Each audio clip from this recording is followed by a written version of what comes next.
Abril Vermelho. Assim é conhecida a jornada anual do MST, o Movimento dos Trabalhadores Rurais Sem Terra, em defesa da reforma agrária.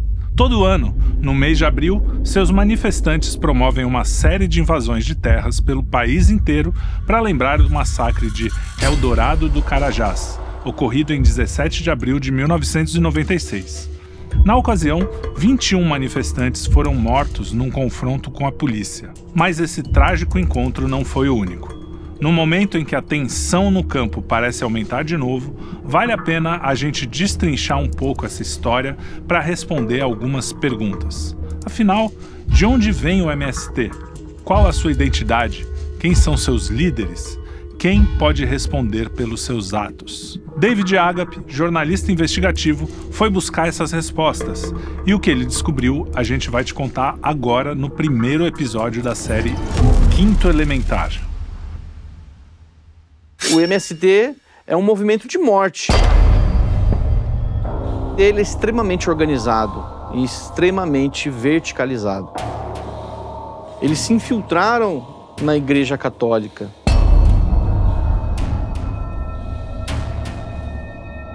Não era mais um militante comunista que dava as instruções para os camponeses. Era o padre.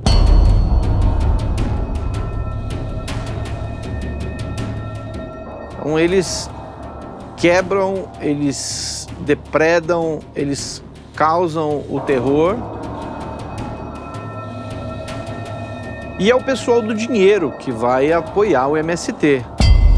É o artista de Hollywood com a camisa do MST. Para eles, o MST é a favor dos negros, das lésbicas, dos travestis, das minorias. Mas na prática não é bem assim.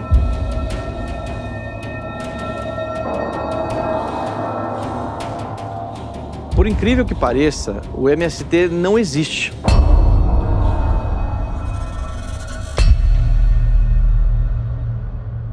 O problema da ocupação da terra no Brasil remonta ao período colonial. Essa é uma história que talvez ainda não tenha sido bem contada, mas o fato é que a divisão do território feita pela coroa portuguesa, na época, já deixou muita gente descontente.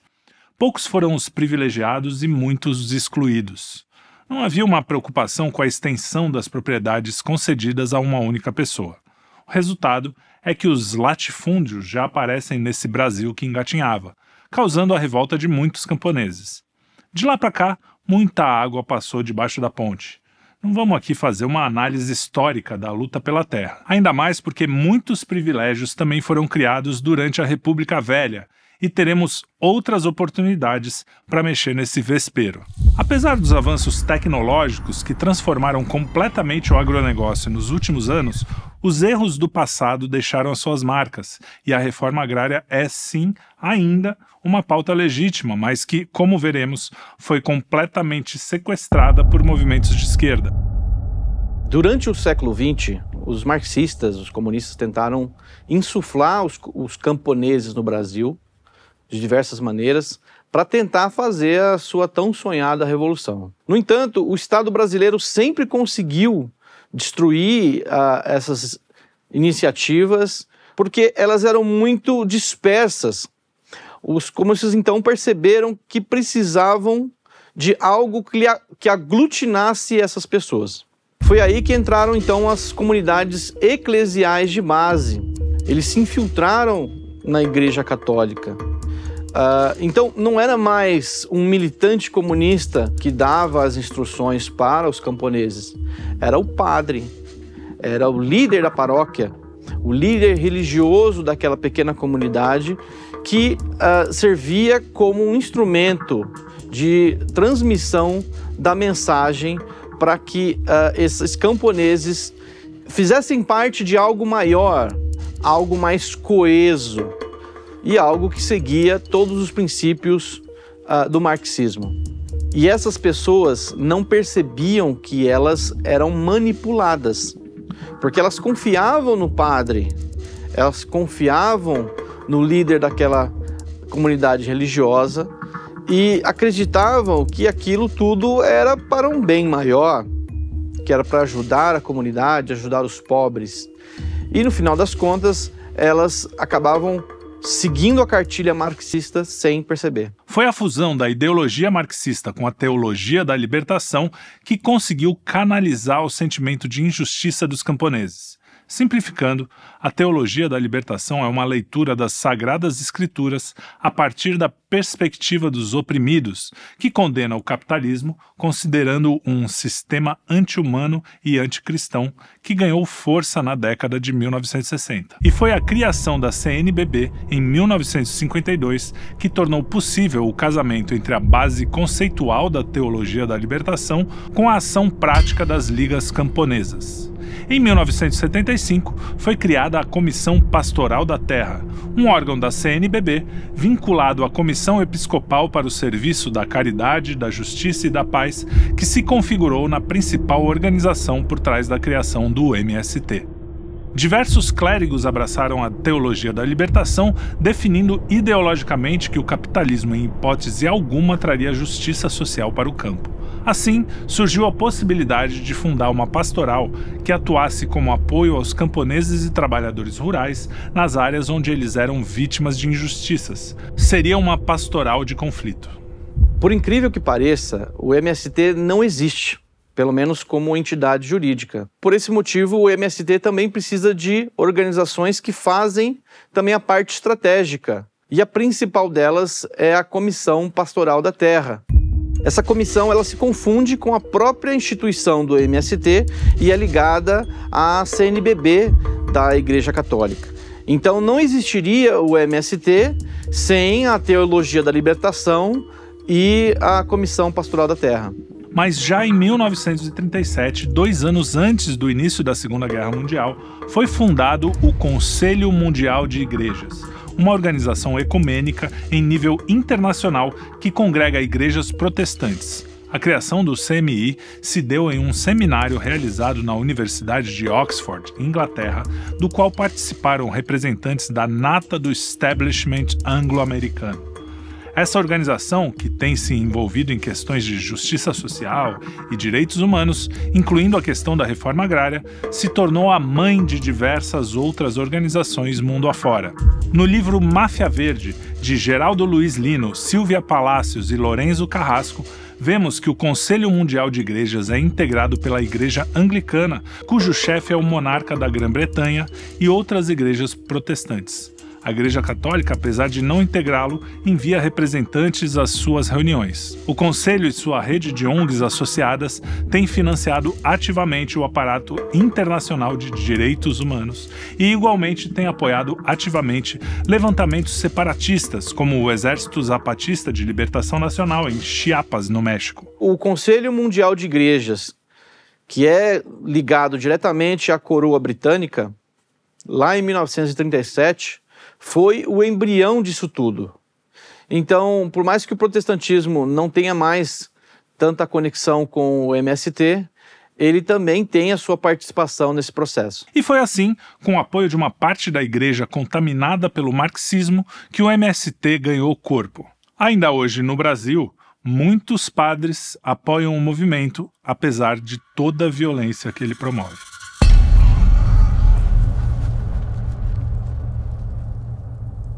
Na mitologia grega, a Hidra é um monstro de várias cabeças. Quando uma é cortada, outra nasce no lugar.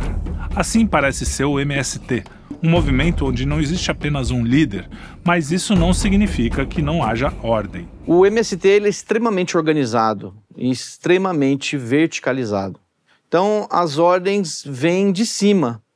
E quem está embaixo não sabe o que outros núcleos estão fazendo. Então são núcleos totalmente separados e independentes, como várias cabeças de uma hidra, e que se uma cabeça for cortada, as outras vão continuar funcionando. Até mesmo líderes do MST não têm total noção de como funciona toda essa máquina. Inclusive, esses líderes podem ser substituídos facilmente. Segundo João Pedro Stedley, um dos seus principais militantes, o MST segue alguns princípios organizativos. O primeiro é a direção coletiva. Para Stedley, o presidente de um movimento camponês só tem 2 caminhos: ou ele vai ser assassinado ou vai ser um traidor. O segundo é a divisão de tarefas, que permite à organização crescer e trazer para dentro dela as aptidões pessoais. Por fim, temos a disciplina. Abre aspas. Se não houver um mínimo de disciplina pela qual as pessoas respeitem as decisões das instâncias, não se constrói uma organização. Isso é regra da democracia. Não é militarismo ou autoritarismo. Muito pelo contrário. Repito, até para combater certos desvios basistas, que a democracia também exige normas ou regras para serem seguidas. A regra da disciplina é aceitar as regras do jogo. Se eu entro no movimento, mas não me submeto à sua organização interna, com certeza ele não vai para frente nunca. Fecha aspas. De acordo com Bernardo Mansano Fernandes, em A Formação do MST no Brasil, o movimento estrutura-se de maneira vertical, começando pelos núcleos que são compostos por até 500 famílias, seguidos por brigadas, direção regional, direção estadual e direção nacional. Ao mesmo tempo, existem setores e coletivos paralelos, trabalhando em diversas frentes para a realização de uma verdadeira reforma agrária, nas palavras deles. O Congresso Nacional, realizado a cada 5 anos, é a principal instância do movimento, embora sirva principalmente para ratificar diretivas e não para novas decisões. Os coordenadores e dirigentes nacionais são escolhidos no Encontro Nacional, realizado a cada 2 anos. A coordenação nacional, composta por aproximadamente 120 membros, é a instância operacional máxima do MST. No entanto, o MST evita a centralização de poder. Apesar de João Pedro Stedley ser um dos líderes públicos mais conhecidos, o movimento evita atribuir o título de principal dirigente a qualquer pessoa, adotando o princípio da direção colegiada, onde todos os dirigentes têm o mesmo nível de responsabilidade. Com a falta de um líder centralizado, o movimento consegue evitar responsabilidades diretas e permanecer à margem da lei. A Hidra do MST não tem nada de mítica, mas, mesmo sendo bem real, age como um fantasma. Para qualquer efeito, o MST não existe. Não tem registro legal, tornando mais difícil para as autoridades rastrear suas atividades e punir os seus crimes. A década de 90 ficou marcada pela ascensão de diversos movimentos camponeses no Brasil e no mundo.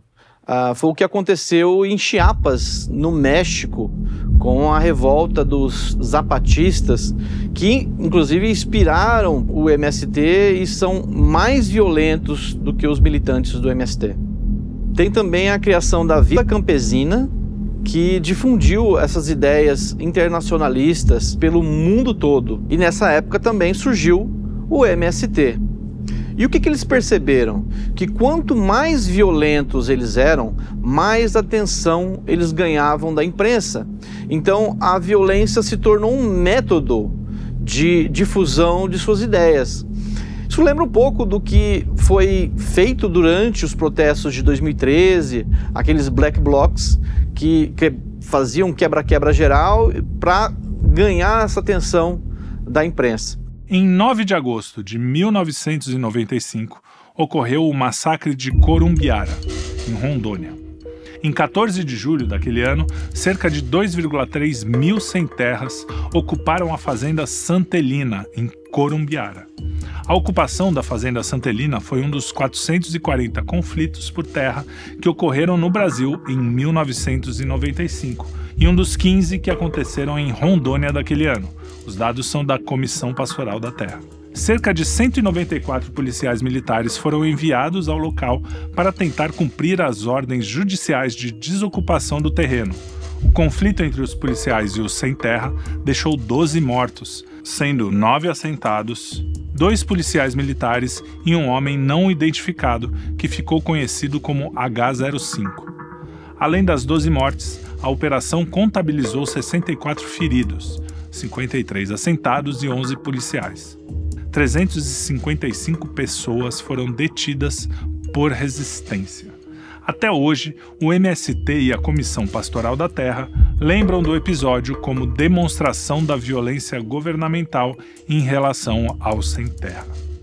Em 16 de novembro de 1995, manifestantes do MST que se dirigiam à fazenda Macaxeira impediram a passagem de um comboio do Batalhão da Infantaria da Selva na rodovia PA-150. Para o MST, quando um militante morre, isso é bom. E eles até incentivam isso. Tem até uma notícia do Globo que mostra uma marcha de militantes do MST que, de repente, encontrou com o exército, um comboio do exército em uma estrada. E eles não queriam sair da frente, e o exército queria passar, os soldados chegaram a apontar fuzis para os militantes e tal.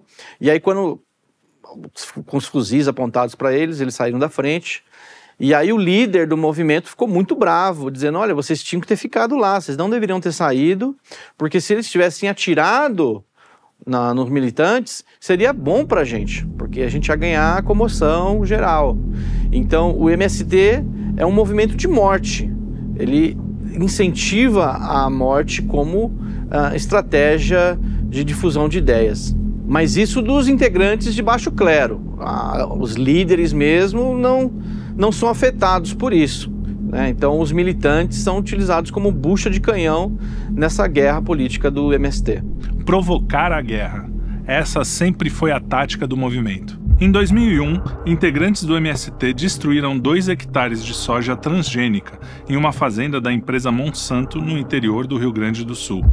Em 2006, cerca de 1.000 mulheres da Via Campesina invadiram e destruíram o horto florestal da Aracruz Celulose em Barra do Ribeiro. Em 2009, o MST invadiu uma fazenda da empresa Cutrale, localizada em Iaras, interior de São Paulo, destruindo laranjais numa imagem que ficou famosa. Em 2015, novamente, mulheres da Via Campesina invadiram um centro de pesquisa de celulose, destruindo 15 anos de pesquisa em biotecnologia da Future Gene, empresa do grupo Suzano Papel e Celulose, em Itapetininga, São Paulo. Diversos confrontos entre os membros do MST e forças policiais terminaram em tragédia, muitas vezes devido à disparidade de forças desfavoráveis para o movimento, o que, paradoxalmente, o deixava mais forte. O MST lucrava até com a morte dos seus integrantes. Em abril de 1996, um grupo de cerca de 4.000 pessoas, entre trabalhadores sem terra acampados na região e manifestantes do MST, iniciou uma marcha de quase 900 quilômetros até a capital paraense, Belém. A marcha era em protesto para a aceleração da desapropriação de terras que consideravam ociosas, incluindo os 40.000 hectares da fazenda Macaxeira. No entanto, em 17 de abril, a manifestação culminou em um trágico evento conhecido como o Massacre de Eldorado do Carajás. A Polícia Militar do Estado do Pará, encarregada de dispersar os manifestantes que obstruíam a rodovia BR-155 pelo secretário de Segurança do Pará, matou 19 trabalhadores sem terra. O legista responsável pela perícia dos corpos declarou que pelo menos 10 vítimas foram executadas a queima-roupa. No mesmo dia do massacre, o ministro da Agricultura, Andrade Vieira, responsável pela reforma agrária, renunciou ao cargo e uma semana depois, o governo federal confirmou a criação do Ministério da Reforma Agrária.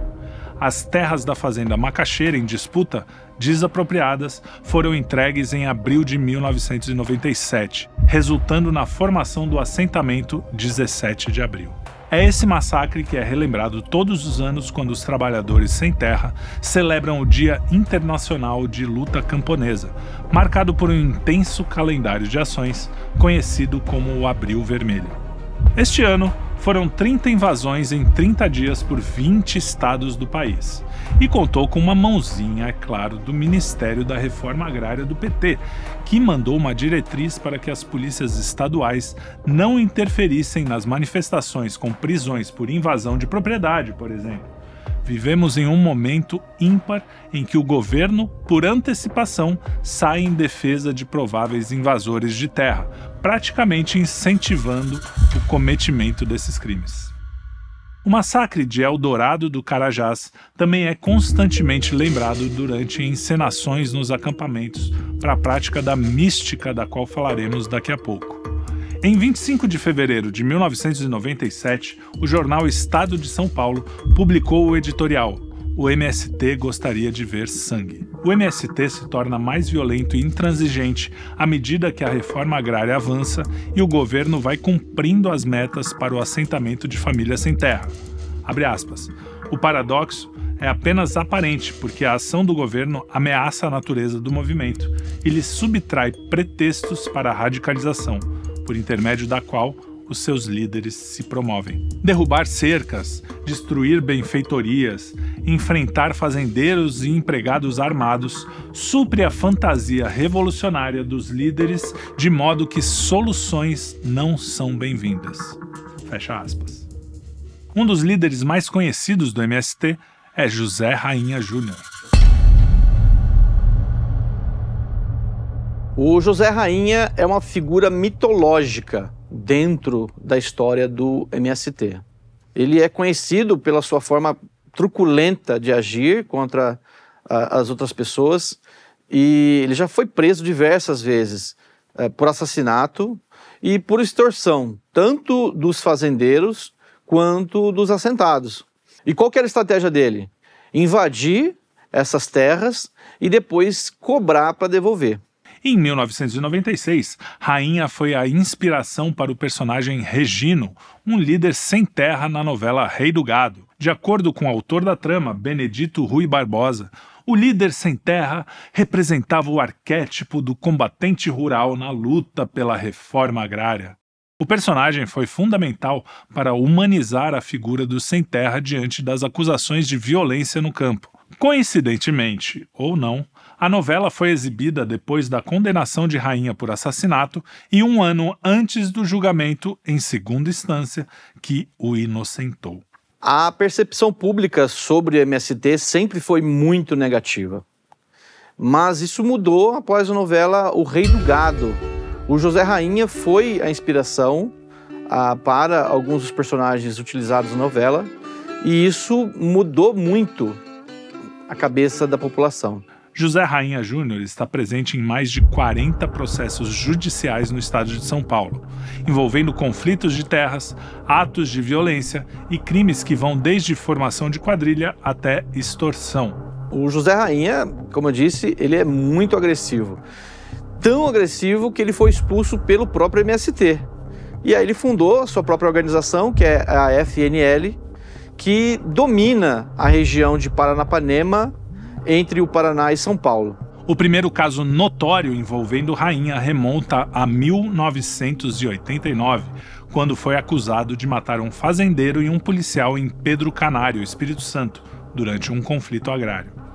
O caso, tratado como uma emboscada, rendeu a ele uma condenação inicial de mais de 26 anos de prisão. Na década de 90, em uma das prisões do José Rainha, a esposa dele, de Olinda, fez um tour pela Europa para apelar pela liberdade do marido dela. E se encontrou com diversos monarcas, presidentes, autoridades, sempre com a narrativa de que o José Rainha era um perseguido político. Na verdade, ele estava preso por assassinato.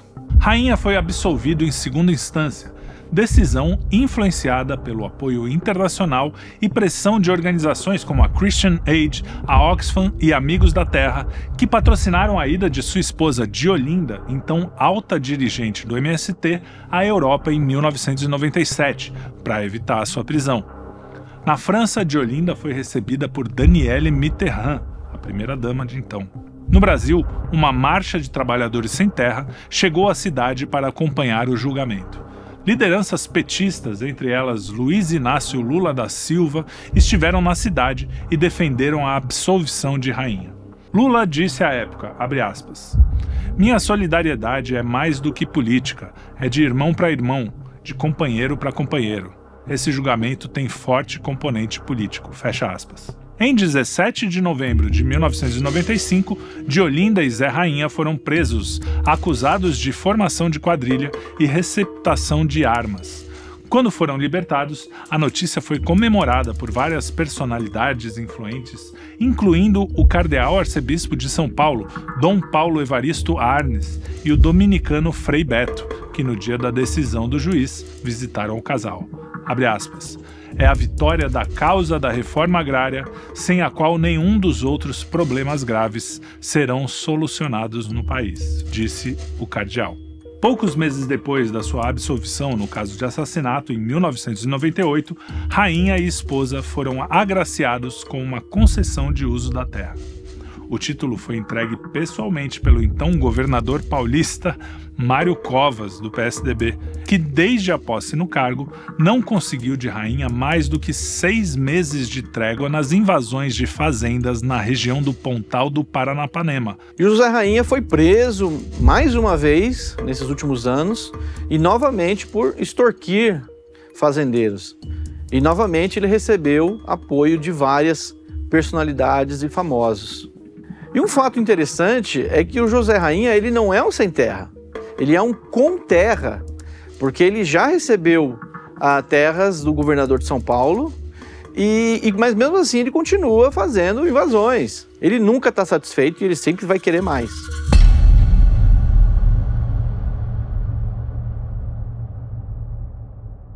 Paradoxalmente, o título da terra que deveria ser a vitória do movimento significaria a sua morte. Por esse motivo, a política de distribuição de títulos de terra implementada por Bolsonaro foi fatal.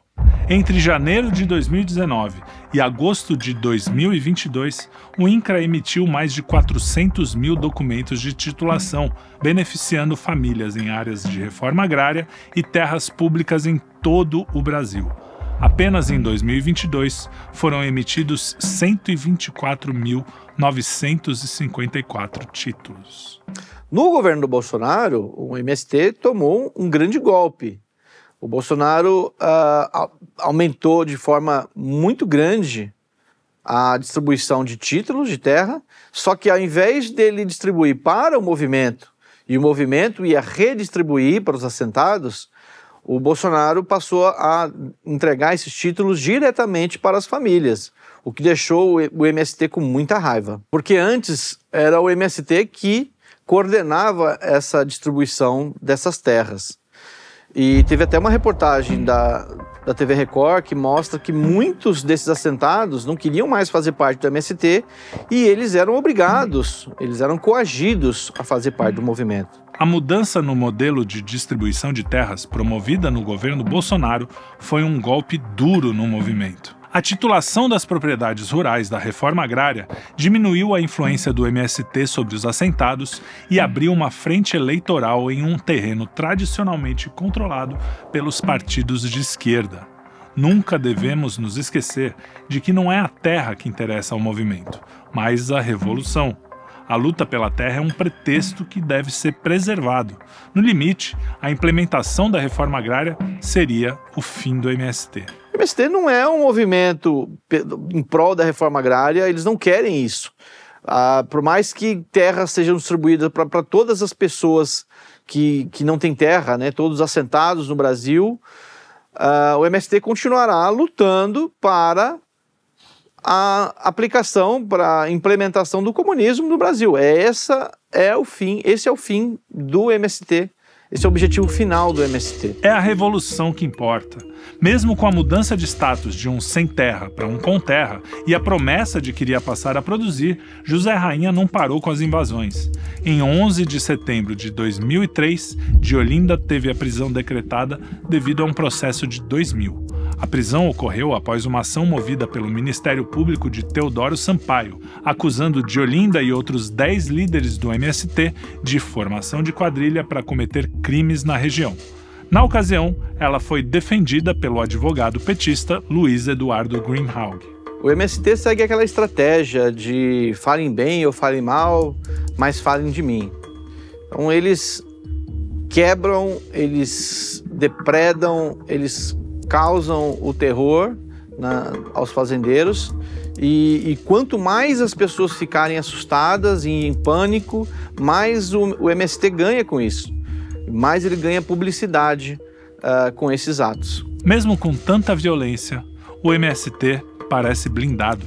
Sem uma existência formal, o movimento escapa ao radar da justiça.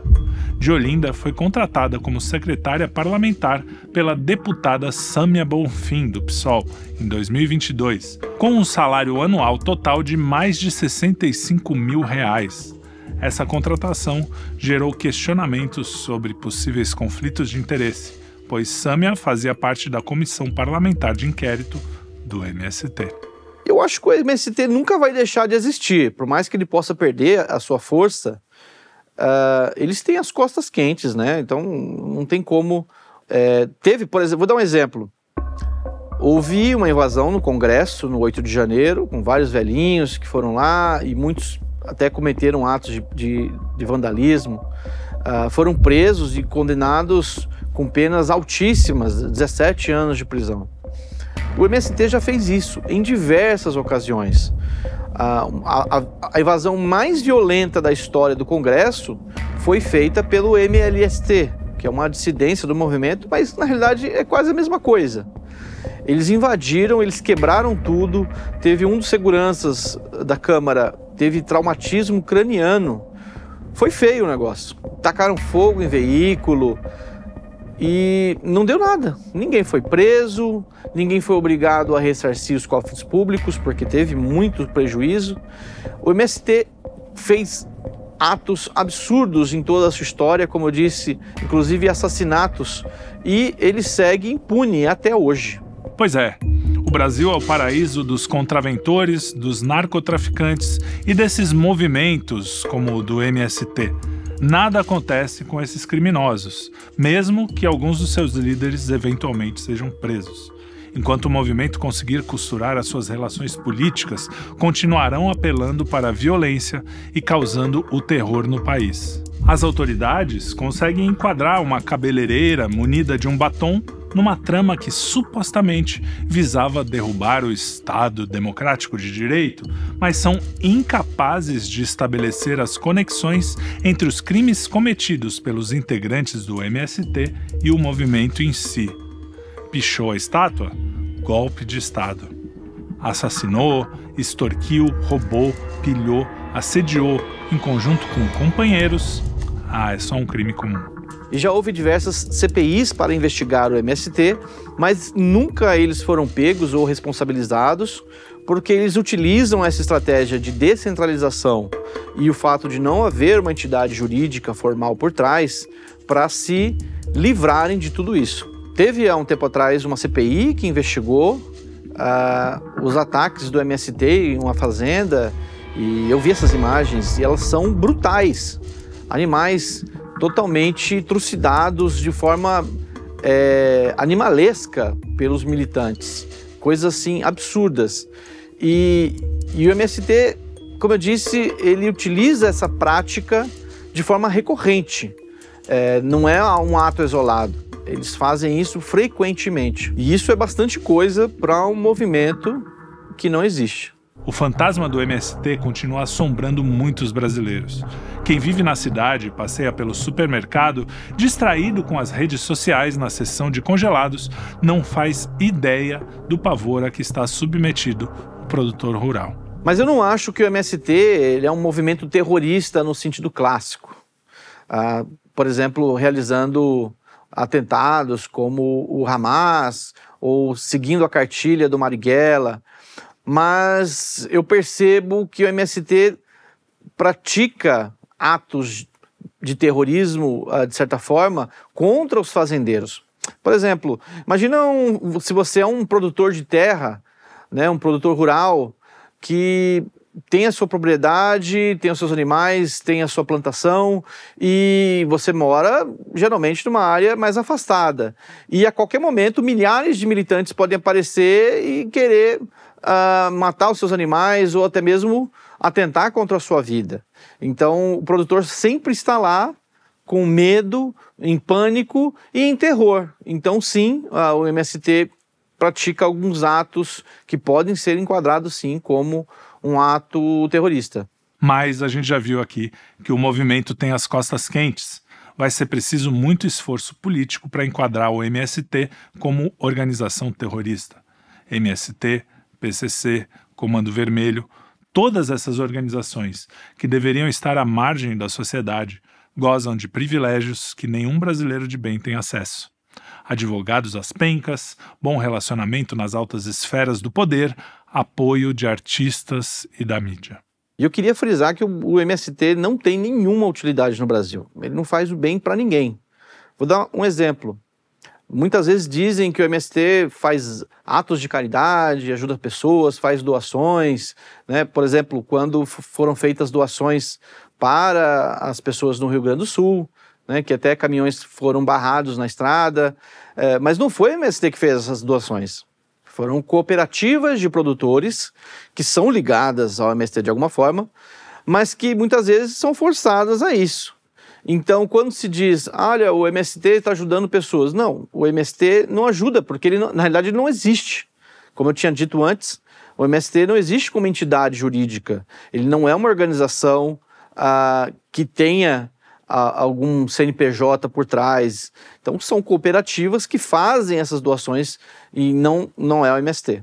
E se a gente parar para pensar, então o MST não passa de uma marca de grife que é utilizada para militância política. Mas o que está por trás de tanta violência?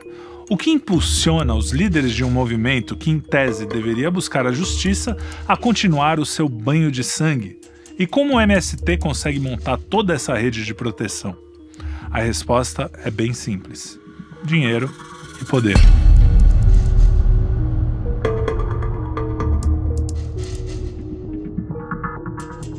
Embora o MST não tenha um CNPJ, ele não tenha uma entidade jurídica por trás, ele movimenta milhões, por incrível que pareça. E esse recurso vem principalmente da Europa, de organizações europeias, como a Pão para o Mundo da Alemanha, e diversas outras organizações que despejam recurso nas entidades e organizações laranjas, digamos assim, do MST. Aqui entra a máquina de desestabilização social que a gente vem falando há algum tempo. É o mesmo mecanismo utilizado pela USAID durante as últimas décadas. O dinheiro sai de países desenvolvidos com uma justificativa nobre de promover justiça social, igualdade e tantas quantas forem as bandeiras que possam servir aos seus interesses. E aqui cabe uma pergunta: qual seria o interesse da coroa britânica ou organizações globalistas que, como vimos, já financiaram o movimento, em promover a cartilha marxista do MST? Ora, é justamente isso que a gente vem alertando aqui no Quinto Elemento. O mundo não funciona mais no eixo capitalismo-comunismo, mas esse atrito é extremamente útil àqueles que, sob o pretexto de promover a igualdade, instauram o caos nos países em desenvolvimento. É no caos que eles lucram. De invasão em invasão, de incerteza em incerteza, o Brasil não conseguiu ainda tomar posse das suas riquezas. Não conseguimos nos desenvolver, explorar o nosso potencial. Enquanto isso, empresas campeãs nacionais ou gigantes estrangeiras, incentivadas por governos corruptos, vão abocanhando uma fatia cada vez maior do território e da soberania do nosso país.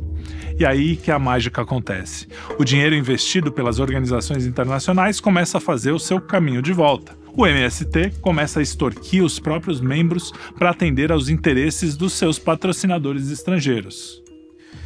Isso não é novidade, isso não é de hoje.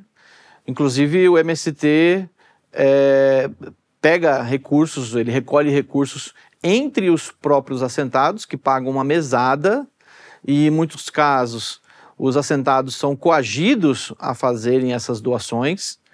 E, como eu disse antes, sobre o José Rainha, muitos líderes do MST foram condenados por extorquir os assentados. Além da extorsão dos próprios membros, o MST ainda gruda os seus tentáculos na máquina pública. O MST também recebe dinheiro do governo, através dessas cooperativas que nós falamos anteriormente, e da venda de arroz orgânico para o governo. Qual que é o pulo do gato?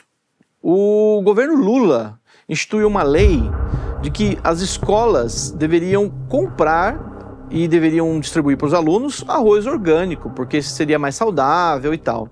E quem que é o maior produtor de arroz orgânico no Brasil? As organizações, as cooperativas ligadas ao MST. Inclusive, o próprio Fernando Haddad, quando ele era prefeito de São Paulo, ele também instituiu uma lei para essa compra de arroz orgânico.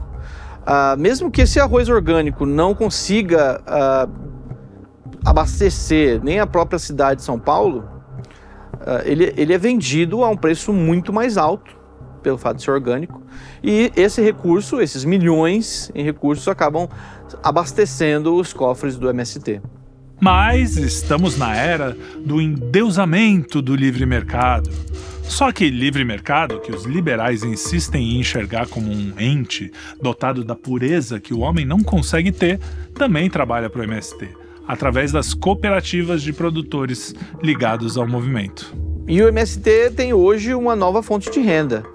Recentemente, ele entrou no mercado financeiro por intermédio do ex-banqueiro Eduardo Moreira, criador do Instituto Conhecimento Liberta, o ICL.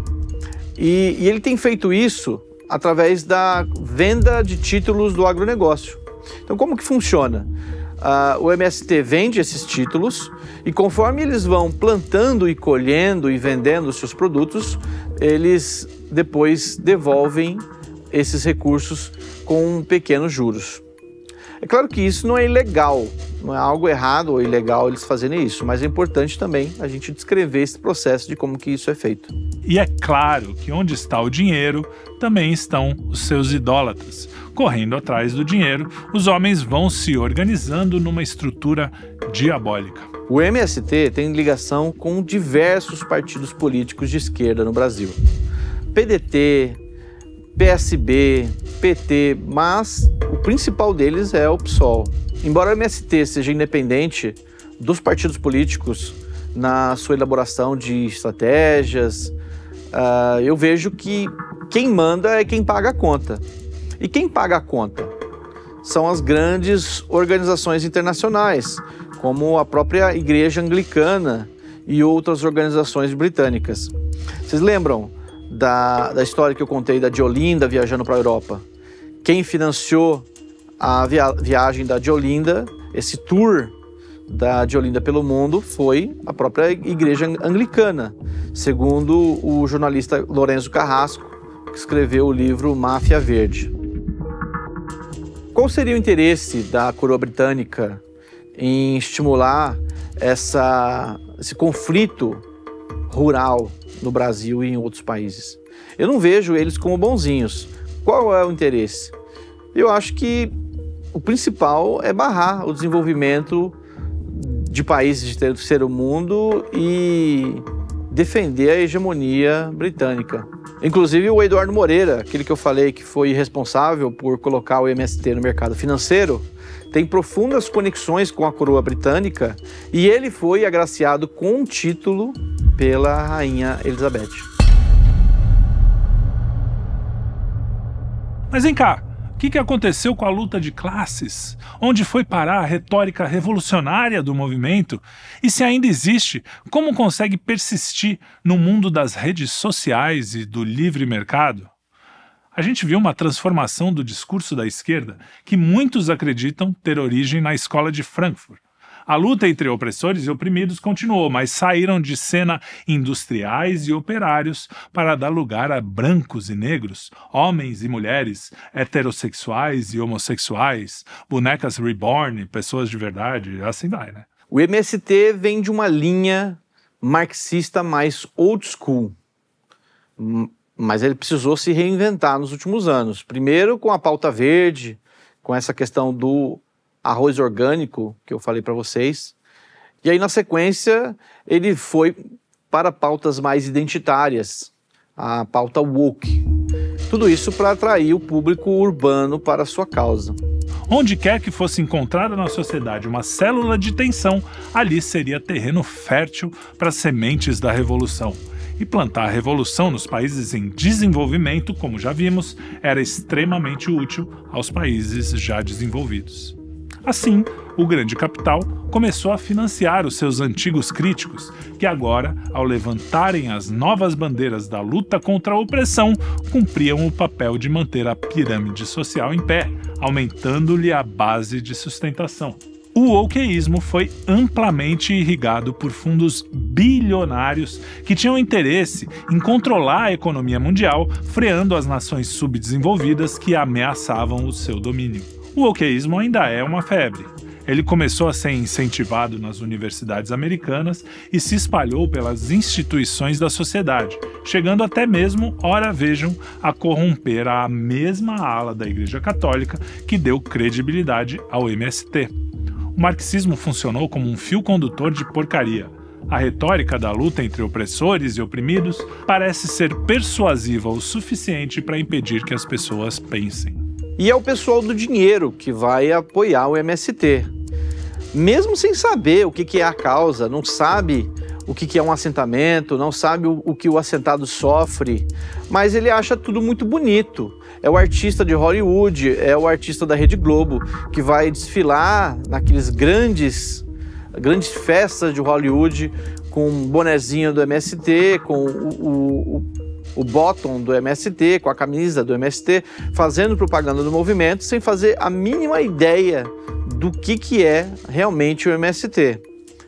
Para eles, o MST é a favor dos negros, das lésbicas, dos travestis, das minorias, mas na prática não é bem assim. Tudo isso porque o MST é muito bom de marketing, ele sabe vender, isso é um fato.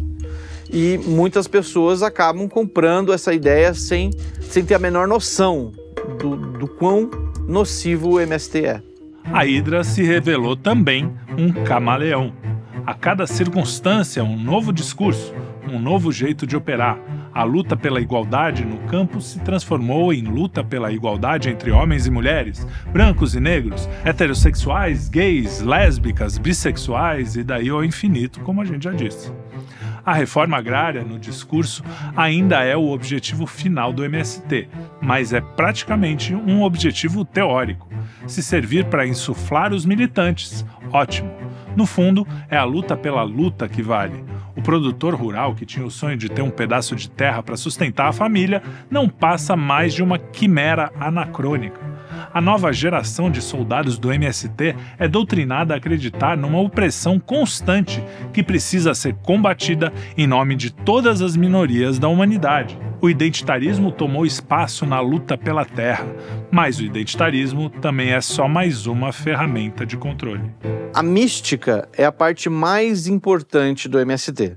Eu fiz um levantamento em centenas de teses de mestrado e doutorado sobre a mística.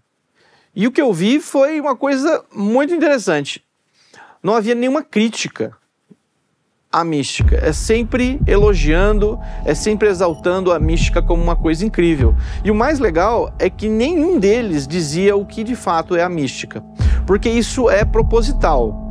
Eles fazem com que esse conceito seja etéreo, seja poético, e isso é utilizado para fazer uma lavagem cerebral nos militantes.